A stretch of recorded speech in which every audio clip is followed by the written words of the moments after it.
I just received these pine stems from the brand as a gifted sample, and my favorite thing about these is that all of this is actually can be shaped. There is a metal wire built right into these pine stems, and they look so realistic.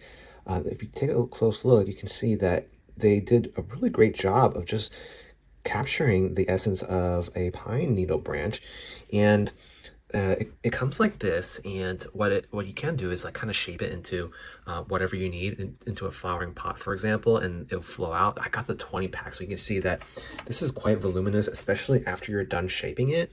It also does come with these garlands. So we have these berries, and we also have these little acorns that you can have stick out of it. So these are pretty nice too.